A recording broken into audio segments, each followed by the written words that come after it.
ప్రభు నామ స్తోత్రములు. మీ అందరికీ నా హృదయపూర్వక వందనం చెల్లించున్నాను. దేవుని వాక్యమును పంచుకోవడానికి దేవుడు మనకి ఇచ్చిన సమయం బట్టి దేవుడికి మరొకసారి వందనం చెల్లిస్తున్నాను. ఈరోజు మనం తెలుసుకోబోయే విషయం, ప్రకటన గ్రంథములో లిఖింపబడిన 144,000 మంది గురించి మనము ఈరోజు తెలుసుకోబోతున్నాం. చూడండి, ప్రకటన గ్రంథము అన్నప్పుడు దానిలో రాకడ గురించి విషయంలో ఆశిస్తుంటారు. అయితే అదే సమయంలో దానిలో దాగి ఉన్న ప్రతి విషయము తెలుసుకోవాల్సిన అవసరము మనకి ఎంతైనా ఉంది. ఎందుకంటే ప్రతి దానికి ఒకదానికొకటి అతుకుబడి ఉన్నాయి. కాబట్టి ప్రతి విషయము ఏది విడిచిపెట్టకుండా అన్నీ మనం తెలుసుకోవాలి. ఆ క్రమంలోనే ఈరోజు ఏర్పరచబడిన 144,000 మంది గురించి తెలుసుకోబోతున్నాం. గమనించండి, ఈ 144,000 మంది అన్న విషయము కేవలం ప్రకటన గ్రంథములో మాత్రమే, అది 2 స్థలములలోనే లిఖింపబడి ఉన్నది. ప్రకటన 7వ అధ్యాయం, అదేవిధంగా ప్రకటన 14వ అధ్యాయం. ఈ 2 అధ్యాయంలోనే దాని గురించి వ్రాయబడి ఉంది. ఇక్కడ 7వ అధ్యాయంలో ఇక్కడ 4 దూతలు 4 వాయువులు పట్టుకొని ఉన్నారు. ఇప్పుడు సూర్యోదయ దిక్కు నుంచి ఒక దూత వచ్చి వారితో చెప్తుంది, మా దేవుని దాసులకు మేము ముద్ర వేయే వరకు మీరు భూమికి గాని సముద్రములకు గాని చెట్టుకు గాని దేనికి మీరు హాని కలిగించవద్దు అని చెప్పుడు చూస్తున్నాం. కిందకు వచ్చినప్పుడు ఆ 144,000 మంది ఎవరు అన్నది మొత్తం రాయబడింది. ఇశ్రాయేలీయులు 12 గోత్రముల నుంచి ఒక్కొక్క గోత్రం నుండి 12,000 చొప్పున లిఖింపబడి ఉన్నది. చూడండి, ఇక్కడ 12,000 అన్న విషయం గురించి మనం ఒకసారి ఆలోచిస్తే, 12,000 అన్నది సంఖ్యాపూర్వకమైన విషయం కాదు, సాదృశ్యమైన విషయం. ఎందుకంటే 12 అన్నది బైబిల్లో ఒక సంపూర్ణ సంఖ్య. ఉదాహరణకు పాత నిబంధన గ్రంథములో గోత్రకర్తలను చూసినట్లయితే 12 మంది, యేసుక్రీస్తు శిష్యులను చూసినట్లయితే వారు 12 మంది. అదేవిధంగా నూతన యెరూషలేము దాని యొక్క గుమ్మములను గురించి చూసినట్లయితే 12 గుమ్మములు, దానికి 12 ముత్యములు. ఈ విధంగా 12 అన్నది ఒక సంపూర్ణమైన సంఖ్య బైబిల్లో మనకి కనిపిస్తుంది.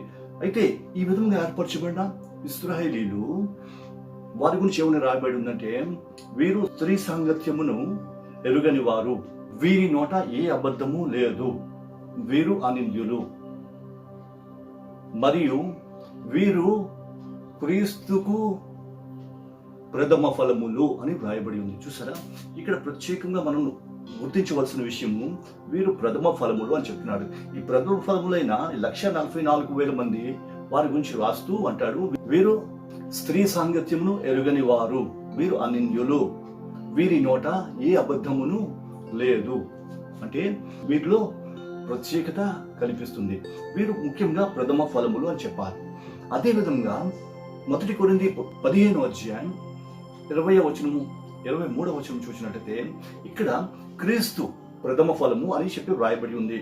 క్రీస్తు ప్రథమ ఫలము ఎందుకు అయ్యాడు అంటే, క్రీస్తు మృతి చెందిన తర్వాత పునరుద్ధానుడైన యేసు ప్రథమ ఫలంగా లేచి తర్వాత తన యందు నిద్రించిన వారందరికీ పునరుద్ధానం కలిగించుటకు గాను లేచినందున ఇతడు ప్రథమ ఫలముగా ఎంచబడ్డాడు. అయితే ఇశ్రాయేలీలో 144,000 మంది కూడా ప్రథమ ఫలములు అని చెప్పబడింది. ఇక్కడ గమనించవలసిన విషయం ఏంటంటే, ఇశ్రాయేలీలో 144,000 మంది ప్రథమ ఫలములే అంటున్నారు.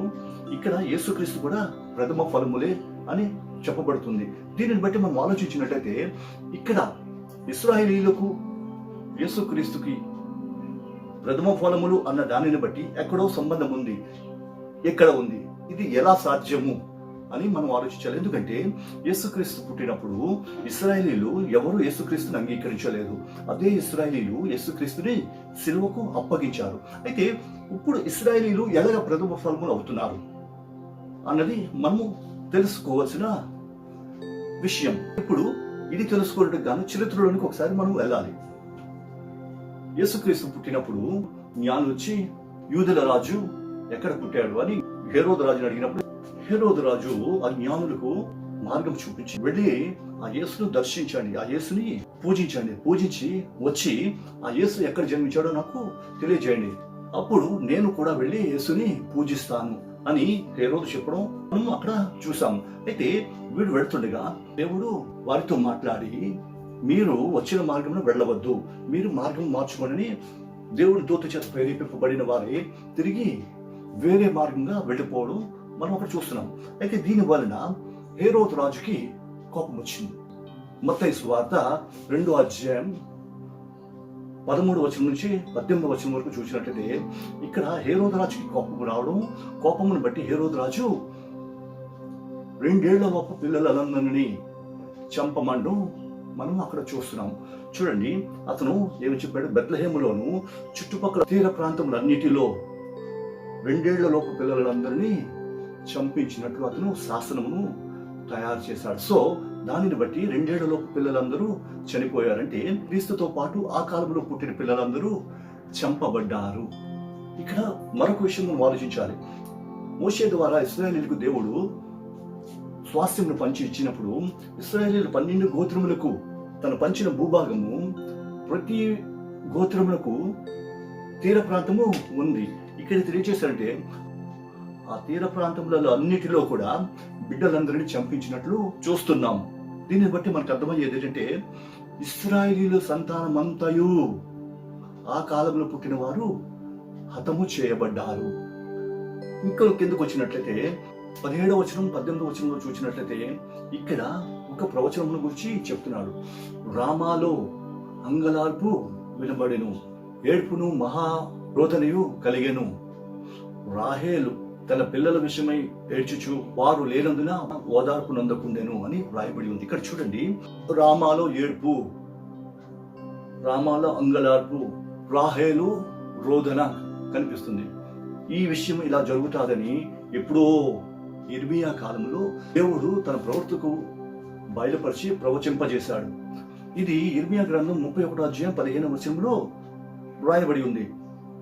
రామాలో అంగలార్పును ఏడ్పియు రోదన కలిగెను, రాహేలు ఓదార్పు నొందకుండెను అని ఇక్కడ వ్రాయబడింది. చూడండి, అక్కడ ప్రవచించిన ప్రవచనము ఇక్కడ నెరవేరడం మనము చూడగలుగుతున్నాము. ఈ నెరవేర్పును బట్టి జరిగినది ఏంటంటే యేసుక్రీస్తు పుట్టిన కాలములో బిడ్డలందరూ చనిపోయారు. చనిపోయిన దీనిని బట్టి యేసుక్రీస్తుకి సమకాలికులు ఎవరూ లేరు. ఈ విధంగా జరుగుటే ఆ ప్రవచనం యొక్క ఉద్దేశం.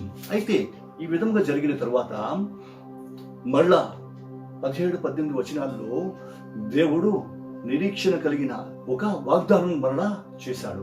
ఇక్కడ రాహేలుతో చెప్తున్నాడు, యెహోవా ఇలాగ ఆజ్ఞించుచున్నాడు, ఏడువకము, ఊరకుండుము, కన్నీళ్లు విడుచుట మానుము. నీ క్రియలు సఫలమై జనులు శత్రువుల దేశం నుండి తిరిగి వచ్చెదరు. రాబో కాలమందు నీ పిల్లలు తిరిగి తమ స్వదేశమునకు వచ్చేదరు, తమ ప్రాంతములలో నివసించేదరు అని ఇక్కడ వాగ్దానం చేశాడు. ఇక్కడ మొదటిగా ఏడుపును అంగలార్పును చూపిస్తూ రెండోదిగా చెప్తాడు, నువ్వు ఏడొద్దు, నువ్వు అంగలార్చొద్దు, నువ్వు దుఃఖించొద్దు. ఒక కాలము రాబోతుంది, ఆ కాలముందు నీవు పోగొట్టుకున్న పిల్లలు మరలా వచ్చి తమ స్వస్థలములలో నివాసం ఉంటారు, తమ ప్రాంతములలో జీవిస్తారు అని ఒక నిరీక్షణ చూపిస్తున్నాడు. ఇక్కడ మొట్టమొదటిగా ప్రవచించిన దాన్ని బట్టి అక్కడ 2 ఏళ్లలోపు పిల్లలందరూ హతులైపోయారు. రెండో ప్రవచనం బట్టి అంటే నిరీక్షణ ఇచ్చిన దానిని బట్టి నీవు పోగొట్టుకునే వారు తిరిగి మరలా వస్తారు అని చెప్పాడు. దీనిని బట్టి చనిపోయిన పిల్లలు తిరిగి బ్రతుకుతారు. తరువాత హేరోదు చంపినది ఒక్కొక్క గోత్రం నుంచి 12,000 మందిని చంపాడా? ఇది విషయం. ఇంతకీ ఎవరు ఇక్కడ చెప్పబడిన పిల్లలు? చంపబడిన ఆ ఇశ్రాయేలు పిల్లల సంఘము ఎత్తబడిన తరువాత సంఘకాలం ముగియగానే వీరు మరలా బ్రతుకుతారా? ఇవి మనము తెలుసుకోవాల్సిన విషయంలో. అయితే ఇక్కడ ఏమి చెప్తున్నాడు? స్పష్టంగా చెప్పారు, వీరు తమ స్వదేశమునకు తిరిగి వస్తారు, తమ శత్రువుల దేశం నుంచి తిరిగి వస్తారు. రాబో కాలమందు వారు స్వస్థలములో ప్రవేశించి తమ ప్రాంతములలో నివాసము చేస్తారు అని చెప్పాడు. వీరు క్రీస్తుకు ప్రథమ ఫలములు అని చెప్పాడు. వీరు క్రీస్తుకు ప్రథమ ఫలములు అంటే చూడండి, అక్కడ క్రీస్తు చనిపోయి తిరిగి లేచిన దాన్ని బట్టి ప్రథమ ఫలం అయ్యాడు. అయితే ఇక్కడ వీరు ప్రథమ ఫలములు అని చెప్తున్నాడంటే వీరు ఎవరు? ఒకవేళ హేరోదు చంపిన ఆ పిల్లలు క్రీస్తు కొరకే చనిపోయారు కాబట్టి సంఘం ఎత్తబడిన తరువాత శ్రమల కాలం ముందు వీరు ఎత్తబడతారా? వీరు మరలా తిరిగి బ్రతికింపబడతారా? ఒకసారి ఆలోచించవలసిన విషయం. అయితే ఇక్కడ చెప్పింది ఏంటంటే వీరు స్త్రీ సాంగత్యమును ఎరుగని వారు అన్న మాట వాడారు. అది మనం చాలా జాగ్రత్తగా గుర్తుంచుకోవాలి. స్త్రీ సాంగత్యమును ఎరుగని వారు, స్త్రీ సాంగత్యం వలన అపవిత్రత నొందని వారు అని వ్రాయబడి ఉంది. కాబట్టి ఈ స్త్రీ సాంగత్యం గురించి మనము తెలుసుకోవాలి. ఇది కడవరి దినములలో కలుగబోయే విషయం గురించి చెప్తున్నాడు. స్త్రీ సాంగత్యమును ఎరుగని వారు, చెరపబడని వారు అని వ్రాయబడి ఉంది. కాబట్టి వీరు కడవరి దినములలో జీవించే ఇశ్రాయేలీయులు అన్న విషయం మనకి స్పష్టమైంది. ఇప్పుడు యిర్మీయా గ్రంథము 31:17-18 వచనంలో రాసిన నిరీక్షణ వచనం గురించి ఒకసారి మనం ఆలోచించినట్లయితే, ఏడవద్దు, కన్నీళ్లు విడవద్దు, నువ్వు ప్రలాపించవద్దు, ఏడుపు మానుము, ఎందుకంటే నీ పిల్లలు శత్రువుల దేశం నుంచి తిరిగి వచ్చెదరు. రాబో కాలమందు వారు తమ స్వదేశంలో ప్రవేశిస్తారు, వారి ప్రాంతంలో వారు నివసిస్తారు అని చెప్పాడు కదా. దీని అర్థం ఏంటంటే ఇశ్రాయేలీయులు చెరకు పోతారు, తర్వాత వారు తిరిగి వస్తారు అని దేవుడు ప్రకటించిన ప్రకటన నెరవేర్పు ఇక్కడ చూపిస్తున్నాడు. ఇది ఎలా నెరవేరింది అన్నది నేను ఇప్పుడు చెప్పబోతున్నాను. చూడండి, క్రీస్తు శకం 70వ సంవత్సరంలో టైటస్ చక్రవర్తి యెరూషలేమును పాడు చేసి దేవాలయంను తగులబెట్టించిన తర్వాత ఇశ్రాయేలీయులు భూదిగంతములకు చెదిరిపోయి ఉన్నారు. ఎప్పుడైతే ఇశ్రాయేలీయులు భూదిగంతములకు చెదిరిపోయి ఉన్నారో అప్పుడు ఇశ్రాయేలీయులకు మరిక దేశము లేదు, ఇశ్రాయేలీయుల దేశము లేదు. జనులందరూ చెదిరిపోయి ఉన్నారు. ఈ చెదిరిపోయిన ఈ జనులు ఇప్పుడు ఆయా దేశములలో, ఆయా ప్రాంతంలో స్థిరపడిపోయారు. అయితే వాగ్దానం ఏంటంటే కాలము పరిపూర్ణమైనప్పుడు నీ జనులు మరలా నీ దేశంలోనికి తిరిగి చేరుతారు, తమ సొంత స్థలంలో వారు ఉంటారు అని అక్కడ చెప్పాడు. దీనిని బట్టి ఏం చెప్పాడంటే ఒకానొక దినం వస్తుంది, ఆ దినమున చెదిరిపోయిన నీ పిల్లలందరూ ఆయా దేశములో జీవిస్తున్న ఆ ప్రజలందరూ ఏర్పరచబడిన దినమందు వారు తిరిగి తమ దేశంలో ప్రవేశిస్తారు.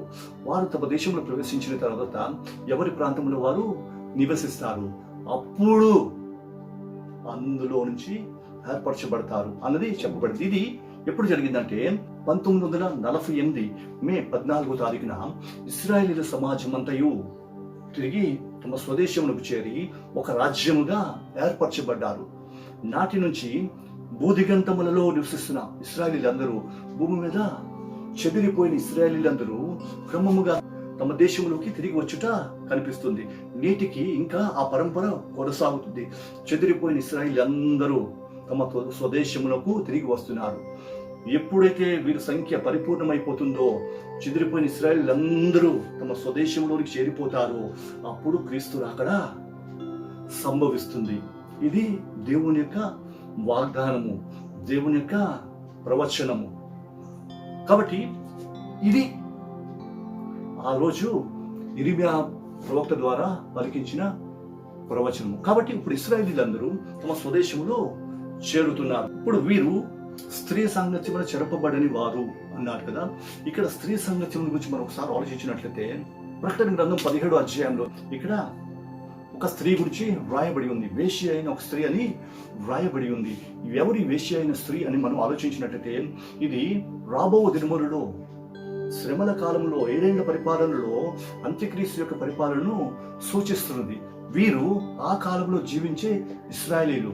వీరు ఆ కాలంలో జీవిస్తూ అంత్యక్రీస్తుకి లోబడినొల్లని ప్రజలై దేవుని పక్షంగా నిలబడి దేవుని కొరకు తమ జీవితములను సమర్పించుకున్నవారు. వీరు మెస్సియను తెలుసుకునే గుంపు. 7వ అధ్యాయం 6-7 వచనంలో మరొక విషయం మనము చూడగలము. సువార్త ప్రకటించుచున్న ఒక దూత ఇక్కడ కనిపిస్తుంది. ఈ దూత ఏమని చెప్తుందంటే, భూనివాసులకు, భూమి మీద జీవిస్తున్న సర్వ జనులకు, సకల భాషలు మాట్లాడే వారికి, ఇశ్రాయేలీయులకు, అన్యులకు అందరికీ సువార్త ప్రకటిస్తున్నట్టు అక్కడ చెప్తుంది. ఏమని సువార్త చెప్తుందంటే, మీరు లోకములో సృష్టికర్తను తప్ప మరి ఎవరిని పూజించద్దు, సృష్టికర్తయే దేవుడు, ఆ దేవుడిని మీరు పూజించండి అని స్వచ్ఛమైన సువార్త చేస్తున్నట్లు మనము చూడగలుగుతున్నాం. ఎవరి స్వచ్ఛమైన సువార్త చేయుచున్న వారు అన్నట్లయితే ఆ దినములలో దేవుని కొరకు ఏర్పరచబడిన జనులు, వీరిలో ఇశ్రాయేలీయులు ఉన్నారు. అదే సమయంలో అన్య జనాంగం కూడా ఉన్నారు. ఈ సువార్త ప్రకటన గురించి 11వ అధ్యాయంలో మనము చూడగలము. 11వ అధ్యాయంలో అక్కడ రాస్తాడు, ఇద్దరు సాక్షులు అని రాయబడి ఉంది. ఈ ఇద్దరు సాక్షులు ఎవరంటే భూమి మీద జరగబోయే సువార్తకు సాదృశ్యంగా ఉంది. ఒక సాక్షి ప్రపంచంలో జనములకు సువార్త చెప్తున్నాడు, మరొక సాక్షి ఇశ్రాయేలులకు సువార్త చెప్తున్నాడు. సాక్షి అంటే ఒక వ్యక్తి మాత్రం కాదు, గమనించాలి మన విషయం. సాక్షి అన్నది అనేక జనముల సమూహము. వీరిని ఒలివ చెట్లుగా దేవుడు అక్కడ చూపించాడు. ఒలివ చెట్లు అంటే సమాజముగా ఇశ్రాయేలీల దేశమును ప్రజలను సమూహంగా దేవుడు అనేక చోట్ల వివరించాడు. కాబట్టి ఇక్కడ ఈ సాక్షి అన్నవారు ఇశ్రాయేలీలలో కొంతమంది జనము ఎవరైతే మెస్సయ్యను అంగీకరించి ఇప్పుడు ఇతను మా మెస్సయ్య కాదు, మెస్సయ్య వచ్చి వెళ్ళిపోయాడని ఆ దినములలో గ్రహించి మెస్సయ్య కోసం జీవిస్తూ అంత్యక్రీస్తుని వ్యతిరేకిస్తున్న ఈ జనులను అంత్యక్రీస్తు సహించలేక వారితో యుద్ధము చేయడం ప్రారంభిస్తాడు. వీరి సమయం ఎంతవరకు అంటే 1260 దినములు అని రాయబడింది. అంటే 3.5 సంవత్సరములు వీరు దేవుని కొరకు జీవిస్తూ, దేవుని పక్షంగా సువార్త జరిగిస్తూ, దేవుని కొరకు తమ జీవితములను సమర్పించుకున్న వారై, స్త్రీ సాంగత్యమును అపవిత్రత చెందని వారు అంటే అంత్యక్రీస్తు యొక్క సిద్ధాంతములను అనుసరించని వారు, అంత్యక్రీస్తు యొక్క ఉద్దేశమునకు వ్యతిరేకముగా నిలబడిన వారు, అంత్యక్రీస్తు యొక్క ఉద్దేశమును తిరస్కరించిన వారు, వీరు అనింద్యులు. వీరి నోట ఏ అబద్ధము లేదు అని వ్రాయబడి ఉంది. వీరి నోట ఏ అబద్ధము లేదంటే వీరు సత్యమును ఎరిగిన వారు.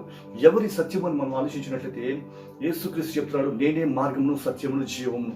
ఆ సత్యమును ఎరిగిన వీరు అంత్యక్రీస్తు వైపు చూడకుండా దేవుని కొరకు జీవిస్తూ తమ జీవితమును సమర్పించుకొని దేవుని కొరకు చివరి వరకు జీవించిన వీరు ఆ దినములలో సువార్త ప్రకటిస్తూ అనేకులను దేవుడి వైపు తిప్పుతున్నట్లు మనం చూడగలం. అయితే వీరికి నియమింపబడిన కాలము 1260 దినములు, 3.5 సంవత్సరంలో ఎప్పుడైతే జరిగిపోయిందో వీరికి నిర్ణయింపబడిన కాలము పూర్తి అయిపోయింది. అప్పుడు క్రూర మృగము వచ్చి వీరితో యుద్ధము చేసి వీరిని జయించినట్లు అక్కడ బైబిల్లో చెప్పబడింది.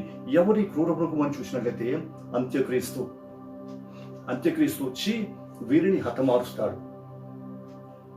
వీరిని హతమార్చిన తర్వాత సువార్త మూయబడుతుంది. ఇది ఎప్పుడు జరుగుతుందంటే 7 ఏళ్ల శ్రమల కాలములో మొదటి 3.5 సంవత్సరంలో ఈ విధంగా సువార్త జరిగి ఇశ్రాయేలీలు మార్పు చెందడానికి దేవుడిచ్చిన ఒక అవకాశం. ఈ అవకాశంలో ఆ సువార్తను బట్టి అనేకులు రక్షింపబడతారు. వారు క్రీస్తు కొరకు స్థిరముగా నిలబడి అంత్యక్రీస్తుని ఎదురిస్తారు.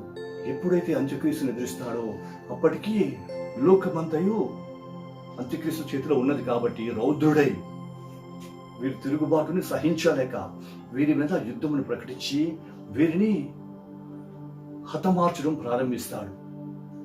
ఇదే విషయం దానియేలు గ్రంథం 7వ అధ్యాయం 7వ వచనంలో, అదే విధంగా 21వ వచనంలో కూడా వ్రాయబడి ఉంది. అదే విషయం మళ్ళా ప్రకటన గ్రంథం 13వ అధ్యాయంలో 5 నుంచి 7 వచనం అక్కడ కూడా వ్రాయబడి ఉంది. ఏమిటంటే ఆ దినములలో వీరితో యుద్ధం చేసి వీరిని హతమారుస్తారట.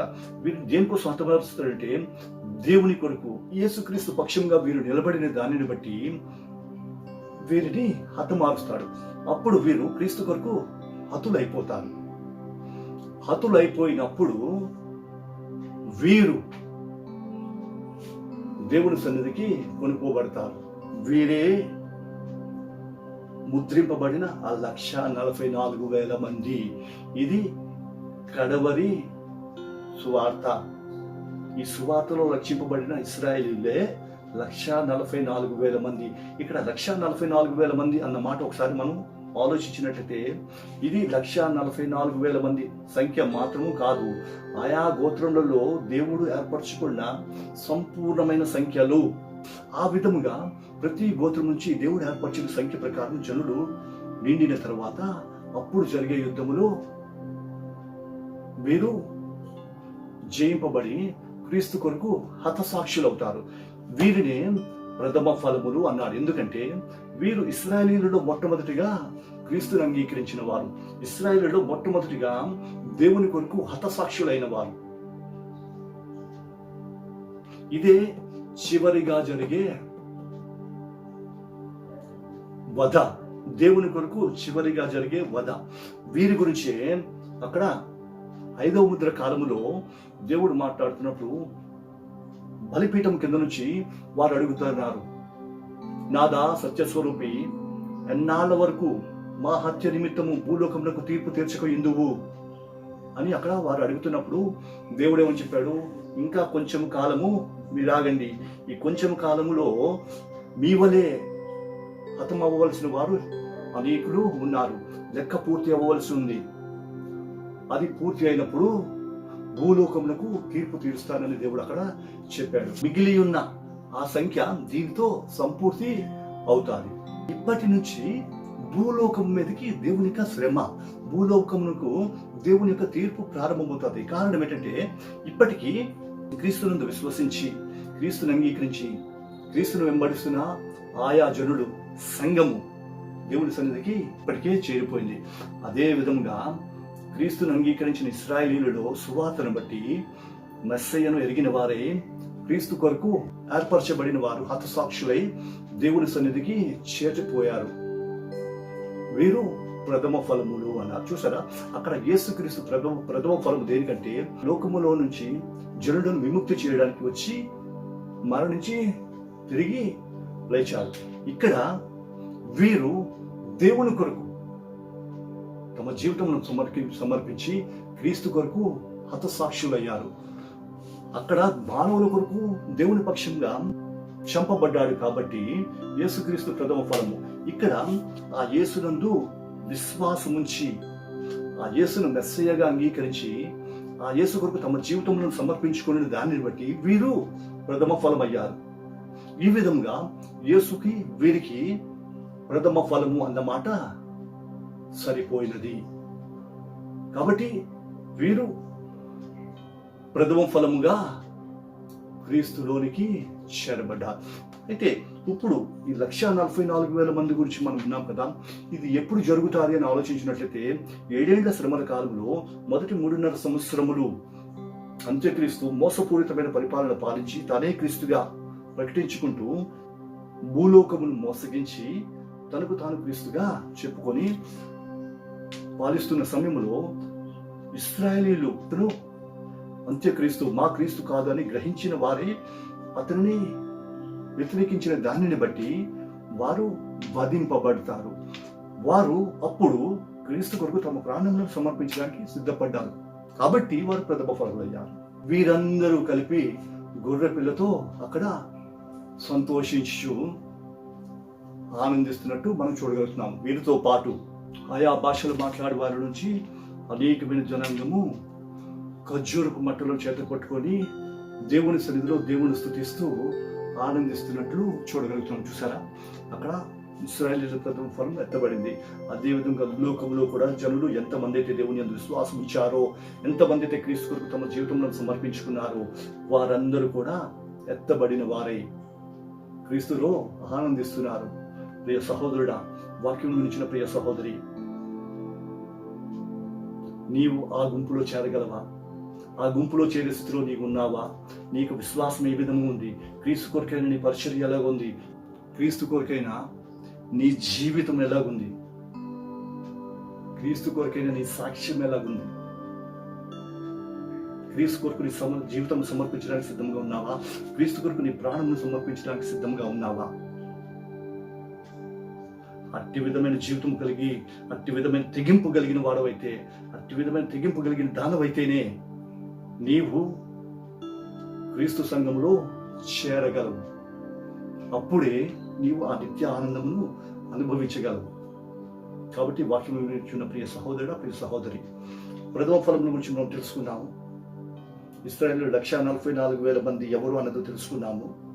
వారు దేవుని సన్నిధిలో ప్రథమ ఫలముగా ఉన్నారు. అదేవిధంగా వాక్యంలో వినిచున్న నీవు నేను, క్రీస్తునందు విశ్వాసముంచి రక్షింపబడిన నీవు నేను గొర్రె పిల్ల సంఘంగా దేవుని యొద్దకు చేరబోతున్నాము. ఆ ఇశ్రాయేలీయుల కన్నా మనమే ముందుగా చేరబోతున్నాము. అయితే ఆ చేరే స్థితిలో నీవు నేను ఉండాలి.